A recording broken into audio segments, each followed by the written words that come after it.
हैं SPN9 news और आपके साथ मैं हूं क्रांति सिंह। उत्तर प्रदेश में इन दिनों सियासी हलचल काफी बढ़ गया है। ओम प्रकाश राजभर का सपा से नाता टूट गया है और नए दोस्ती की तलाश में है। वो राजभर अब बसपा के साथ हाथ मिलाना चाहते हैं, लेकिन मायावती उन्हें भाव नहीं दे रही है। बीजेपी भी साइलेंट मोड में है।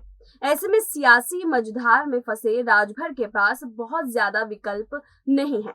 उत्तर प्रदेश विधानसभा चुनाव में बीजेपी के खिलाफ सपा की अगुवाई में बना विपक्षी खेमा बिखरने लगा है। सपा से गठबंधन टूटने के बाद सुबह सपा अध्यक्ष ओम प्रकाश राजभर अब बसपा में हाथ मिलाने की सोच रहे हैं, लेकिन मायावती उन्हें तवज्जो नहीं दे रही है। बीजेपी भी राजभर को फिर से साथ लेने के लिए बहुत जल्दबाजी के मूड में भी नहीं दिखाई दे रही है। सपा से किनारा कर कहीं राजभर सियासी मझधार में फंस तो नहीं गए हैं। बता दें कि सपा प्रमुख अखिलेश यादव ने शनिवार को शिवपाल सिंह यादव और सहयोगी ओम प्रकाश राजभर को आजादी वाला लेटर भेजा, तो दोनों ही नेताओं ने अखिलेश के इस तलाकनामे को स्वीकार भी कर लिया। सपा से दोस्ती टूटने के बाद राजभर नए सहयोगी की तलाश में जुट गए हैं। ऐसे में राजभर की पहली प्राथमिकता बसपा नजर आ रही है और मायावती के साथ गठबंधन करने का खुला ऐलान कर रहे हैं। ओम प्रकाश राजभर को मालूम है कि बसपा सूबे में अपनी सियासी जड़ें जमाने में जुटी हुई है। मायावती अपने संगठन में दलितों के साथ मुस्लिमों को भी ला रही है। यही वजह है कि राजभर की कोशिश बसपा से गठबंधन करने की है। राजभर ने कहा है कि अब हम गठबंधन के लिए बसपा अध्यक्ष मायावती का दरवाजा खटखटाएंगे। साथ ही उन्होंने कहा कि पूर्वांचल में उनकी पार्टी का मजबूत संगठन है। अगर बसपा के साथ उनके समाज का वोटर जुड़ जाएगा तो बसपा और मजबूत होकर उभरेगी। 2024 के पहले अभी बहुत गोलबंदी होगी, देखते जाइए। राजभर भले ही अपनी तरफ से बसपा से हाथ मिलाने की बात कर रही हैं, लेकिन मायावती उनके अरमानों पर पानी फेर रही हैं।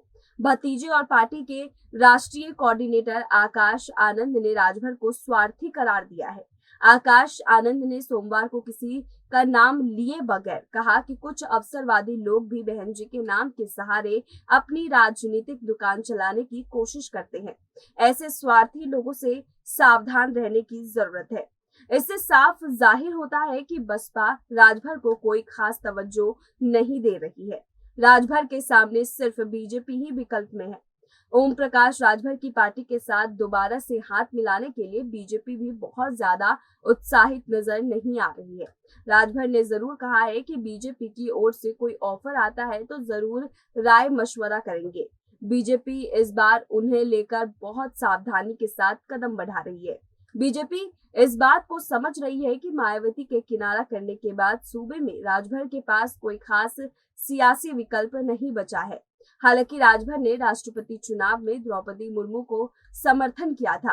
अंसारी बंधु के चलते राजभर से दूरी बीजेपी और राजभर की दोस्ती में एक बड़ा रोड़ा मुख्तार अंसारी को माना जा रहा है। राजभर का मुख्तार अंसारी मोह जिसे बीजेपी पचाने के लिए तैयार नहीं है। विधानसभा चुनाव से पूर्व राजभर ने जेल में मुख्तार अंसारी से मिले थे और सूबे में उन्हें एकमात्र ऐसी पार्टी है जो अंसारी बंधुओं का खुलकर समर्थन करती रही है। राजभर की पार्टी सुभाषपा से मुख्तार अंसारी के पुत्र अब्बास अंसारी विधायक है। ऐसे में राजभर ना तो अंसारी बंधुओं से किनारा कर सकते हैं और ना ही मुख्तार अंसारी के चलते भाजपा उनको साथ ले सकती है। योगी आदित्यनाथ की सरकार अंसारी बंधुओं पर नकेल कर सियासी एजेंडा सेट कर रही है। राजभर सियासी मझधार में फंसे राजनीतिक विश्लेषज्ञों का कहना है कि सपा से गठबंधन तोड़कर ओम प्रकाश राजभर फंस गए हैं।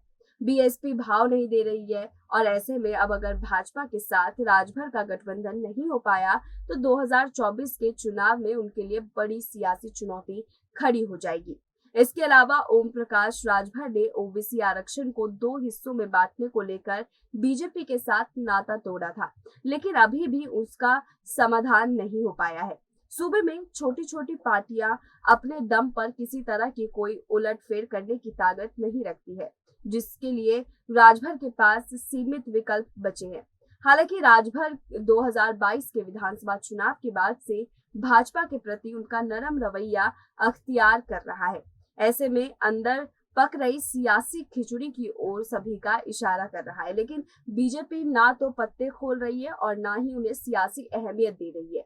हालांकि उन्हें वाई श्रेणी की सुरक्षा जरूर मुहैया करा दिया है, लेकिन हाथ मिलाने और सरकार में उन्हें शामिल करने को लेकर अभी तक कोई बात सामने नहीं आ सकी है। ऐसे में देखना है कि राजभर अब सूबे में दोस्ती का नया ठिकाना किसे बनाते हैं। फिलहाल मायावती के साथ उनके इस वक्त कैसे रिश्ते चल रहे हैं, इस पूरे मामले पर हम बात अगर करें तो यहाँ पर देखा यही जा रहा है कि मायावती के साथ उनके दिनों दिन जो रिश्ते हैं वो और भी ज्यादा बदलते हुए नजर आ रहे हैं। इन तमाम रिश्तों पर अब उन्हीं की पार्टी के जो लोग हैं वो अब खुले तौर पर बोलते हुए नजर आ रहे हैं, क्योंकि देखा गया था कि जब चुनाव वाले दिन उपचुनाव वाले समय पर ओपी राजभर जो है वो अपना समर्थन जो है यहाँ मायावती को देते आ रहे थे, वहीं पर फिर दूसरी बार बीजेपी को समर्थन देते आए। सपा की तरफ उनका कभी झुकाव नहीं रहा इस दौरान। तो यहाँ पर यह भी देखा गया कि अब सपा तो उनको अपने साथ नहीं लेकर के आएगी, लेकिन दूसरी तरफ जिन लोगों से राजभर ने उम्मीद जताई थी, बीजेपी और बसपा, उन दोनों की तरफ से ही इस वक्त यहाँ पर उन्हें अलग थलग कर दिया गया है, क्योंकि यहाँ पर बसपा भी खुले तौर पर जो है उनका समर्थन तो नहीं कर रही है, बल्कि उनके ऊपर तंज कसने का काम जरूर कर रही है। वही दूसरी तरफ अगर हम बीजेपी की बात करें तो बीजेपी भी साफ तौर पर उनके लिए ना ही करती हुई नजर आ रही है। हालांकि उन्हें सुरक्षा मुहैया जरूर करवा रही है, लेकिन यहाँ पर देखा यह गया है कि इन तमाम मुद्दों के बीच में वो कहीं भी उनके साथ राजनीतिक रिश्ते आगे बढ़ाने के बारे में बातचीत करती हुई नजर नहीं आती है। उत्तर प्रदेश की अगर हम बात करें तो वहां पर बीजेपी का दमखम जो है वो इतना ज्यादा पहले से ही है कि वहां पर किसी और पार्टी की जरूरत बीजेपी को इस वक्त नहीं है। तो ये भी देखा गया कि यहाँ पर राजभर की ज्यादा जरूरत जो है वो यहाँ पर उन्हें दिखाई नहीं दे रही है। लेकिन दूसरी तरफ अगर हम नजर डालें तो यहाँ पर बसपा को जरूर जरूरत है कि विपक्ष के कुछ नेता जो है वो उनके साथ जरूर मिले, ताकि आगे आने वाले चुनाव में उनका जो पलड़ा है वो भारी हो सके। लेकिन यहाँ पर देखा ये गया है कि वो राजभर का साथ लेने से वो इनकार करती हुई नजर आ रही है। ऐसे में राजभर को एक बड़ा झटका यहाँ बसपा की तरफ से भी लग रहा है, दूसरी तरफ बीजेपी की तरफ से भी लग रहा है, और जिन्होंने राजभर का साथ दिया उसका साथ राजभर ने खुद ही छोड़ दिया। तो यहाँ पर जिस मझधार के बीच में राजभर फंसे हुए हैं, इसका आकलन हमारे सामने है। लेकिन अब इस पूरे मुसीबत से कैसे बाहर निकलेंगे, किस ओर अपना जो रुख है वो करेंगे, ये तो आने वाले समय में ही पता चलेगा। लेकिन यहाँ पर बसपा की तरफ से जो रुख उनके लिए है वो साफ जाहिर करता है कि यहाँ पर राजभर के साथ वो कोई भी रिश्ते नहीं रख सकते हैं। यहाँ पर राजभर जिस मुताबिक देखा गया था कि वो मायावती का हमेशा से समर्थन करते आ रहे थे, वहीं पर झुकाव अपना रख रहे थे, लेकिन उस झुकाव का भी अब कोई फायदा नजर नहीं आ रहा है यहाँ पर, क्योंकि मायावती की तरफ से जाहिर हो चुका। अब यहाँ पर देखना ये है कि राजभर जो है वो आने वाले समय में मायावती को क्या मना पाते हैं, या फिर सपा के खेमे में वापस जाने की कोशिश करेंगे, या फिर बीजेपी जो है उनको इसी तरीके से बीच मझधार में लटकाए रखेगी। तमाम मुद्दों के लिए देखते रहिए SPN9 न्यूज।